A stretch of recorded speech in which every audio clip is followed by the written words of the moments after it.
LG smart TV problem को कैसे solve किया जाए, आज का जो ट्यूटोरियल होगा।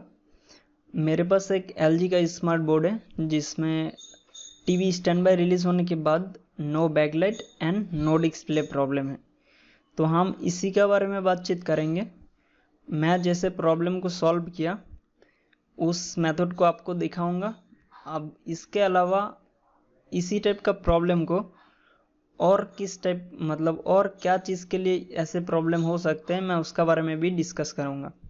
So let's go for start.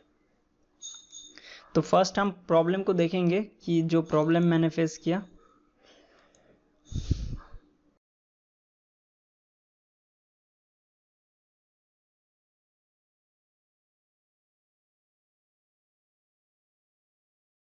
TV को पावर बटन प्रेस करने के बाद ये स्टैंड बाय से रिलीज हुआ। रिलीज होने के बाद इसमें कोई बैकलाइट भी नहीं शो हो रहा है और उसके बाद ना कोई पैनल में भी डेटा आउटपुट हो रहा है। तो यहाँ पर दो केस है। एक पहला केस स्टैंड बाय से रिलीज हो गया, फिर भी बैकलाइट ऑन नहीं हुआ और पैनल भी ऑन नहीं हुआ। तो इस केस में मेरे पास जो मॉडल नंबर है मैं आपको शो करता हूँ। ये वाला मॉडल नंबर है 32LH576D। ओके, ये उसका मॉडल नंबर है। और इसके अंदर जो बोर्ड इस्तेमाल किया गया वो एक बिना पावर सप्लाई वाला है जो एडोप्टर से रन होता है। सो ये वाला बोर्ड उसके अंदर है। ये प्रॉब्लम को सॉल्यूशन करने के लिए हमको कुछ नॉर्मल चीज़ पता होना चाहिए कि मेन बोर्ड का जो रिक्वायरमेंट वोल्टेजेस है उसका बारे में आपको फर्स्ट पता होना चाहिए। तो पहले जो चीज़ चेक कर लेना चाहिए मैं उसका बारे में बता देता हूँ थोड़ा सा।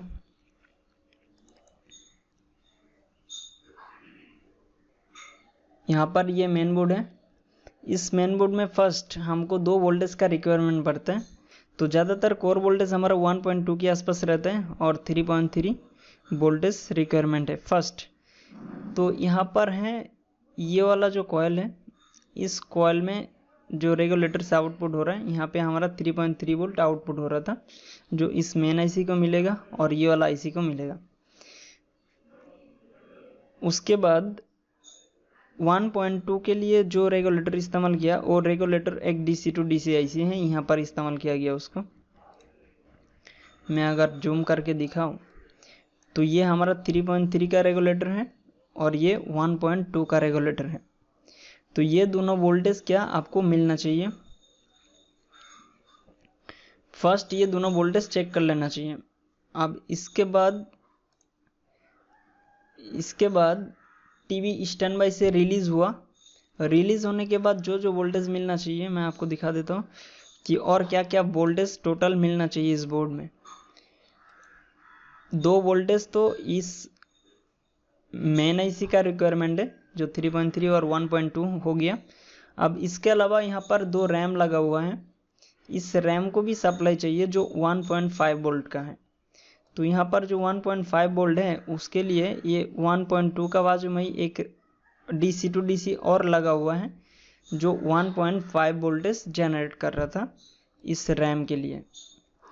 और यहाँ पर eMMC लगा हुआ है, इसको भी सप्लाई का रिक्वायरमेंट है जो 3.3 वोल्ट और 1.8 वोल्ट। एक इसका VCC सप्लाई है 3.3 और इसका जो VCC Q सप्लाई है वो 1.8 वोल्टेज है। तो टोटल हमारे पास ये सारे वोल्टेजेस इस मेन बोर्ड में मिलना चाहिए। अगर इस वोल्टेज में मिला तो इसका मतलब क्या हुआ, हमारा वोल्टेज लाइन ओके है।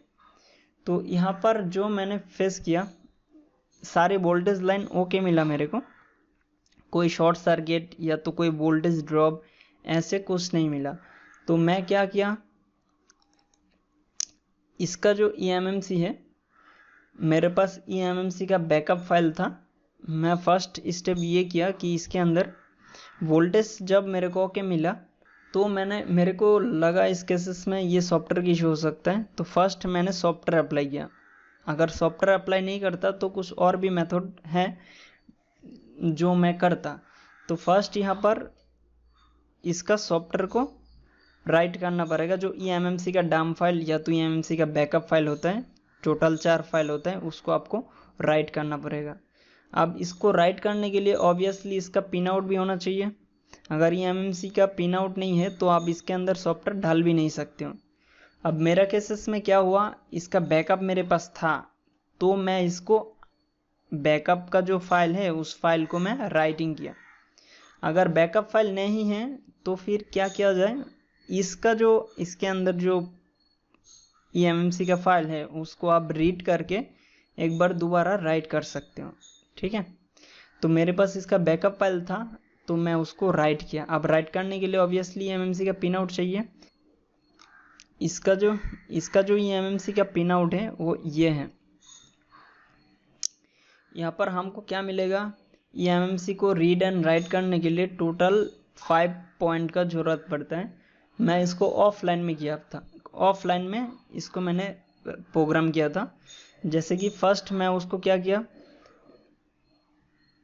3.3 सप्लाई डाला जो हमारा प्रोग्रामर है वहाँ से, फिर इसका 1.8 डाला गया, ये 1.8 का सप्लाई लाइन है और ये 3.3 का सप्लाई लाइन है। अब इसके अलावा हमारा और क्या ज़रूरत पड़ेगा, CMD CLK D0। तो यहाँ पर CLK का जो टेस्टिंग पॉइंट है वो यहाँ पर है और CMD का टेस्टिंग पॉइंट यहाँ पर है। और इसके अलावा जो D0 का पॉइंट है वो ये 2 रेजिस्टेंस के पास है। आप जहाँ पे आपको आसान लगे वहाँ पर जंपर कर सकते हो। फर्स्ट हमको इस पिन आउट को जंपर मार लेना चाहिए, जो हमारा प्रोग्रामर है उससे कनेक्ट हो जाना चाहिए। फिर उसके बाद eMMC को रीड या राइट कैसे करते हैं ऑलरेडी आप लोग को पता है और वीडियो यूट्यूब पर मौजूद है, तो मैं यहाँ पर ये नहीं दिखाऊंगा कि eMMC को रीड एंड राइट कैसे करते हैं। ठीक है, मैं इसका प्रॉब्लम एंड सॉल्यूशन का बारे में बातचीत करूँगा। अब यहाँ पर eMMC क्या हो गया,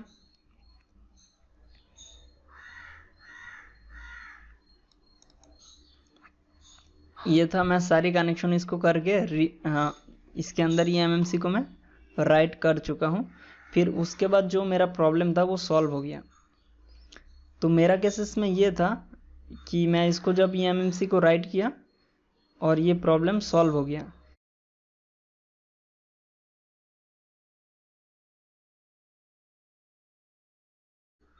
ये प्रॉब्लम सॉल्व हो गया। अब यहाँ पे 2 केस हो सकते हैं, या तो प्रॉब्लम सॉल्व हो सकता है और दूसरा केस नहीं भी हो सकता है। तो उस केसेस में हम क्या करेंगे, अगर eMMC को राइट करने के बाद भी प्रॉब्लम सॉल्व नहीं हुआ तो उस केसेस में हमको क्या देखना पड़ेगा, eMMC का रिक्वायरमेंट वोल्टेज, eMMC का जो रिक्वायरमेंट वोल्टेज है वो हमको देखना पड़ेगा। क्योंकि eMMC का रिक्वायरमेंट वोल्टेज अगर ड्रॉप हो जाएगा तो ये ऑपरेटिंग सिस्टम काम नहीं करेगा। स्टैंड बाई से रिलीज़ हुआ, रिलीज़ होने के बाद no picture and no backlight. तो इस कंडीशन पर मेरा eMMC को राइट करने के बाद जो प्रॉब्लम था वो सॉल्व हो गया। अगर इस केस में ये प्रॉब्लम सॉल्व नहीं होता है तो आपको क्या करना चाहिए, आपको इसका 1.8 वोल्ट जो है वो देख लेना चाहिए, क्योंकि 1.8 वोल्ट ये रेगुलेटर बना रहा है। 1.8 वोल्ट बनाने के लिए ये वाला रेगुलेटर इस्तेमाल किया, जिसका इनपुट में 3.3 या 5 होगा और उसका आउटपुट हो जाएगा 1.8। ठीक है, तो यहाँ पर ये जो 1.8 वोल्ट है, अगर ये 1.8 वोल्टेज ड्रॉप हो जाएगा तो आपका इस टाइप का प्रॉब्लम हो सकता है। अब इसके अलावा जो स्टैंड बाई रिलीज़ होने के बाद भी no display and no picture का प्रॉब्लम, वो रैम के लिए भी हो सकता है। आपको ये देखना पड़ेगा रैम का जो रिक्वायरमेंट सप्लाई है वो रिलीज़ होने के बाद ड्रॉप तो नहीं हो रहा है, तो ये चीज़ चेक करना पड़ेगा आपको। इसके अलावा भी अगर ये मतलब ये सारी चीज़ ओके मिलेगा तो आपको इस केसेस में क्या करना पड़ेगा, ये जो मेन आईसी है, मेन चिप लगा हुआ है माइक्रो प्रोसेसर, इसको हीट सिंक को निकलना है और आपको इस माइक्रो प्रोसेसर को ड्राई करना पड़ेगा। जो एलजी का मेन बोर्ड वगैरह है उसमें बॉल आईसी ड्राई होने का चांसेस रहता है, जो रैम है रैम में ड्राई होने का चांसेस रहता है और हमारा सीपीयू भी ड्राई होने का चांसेस रहता है।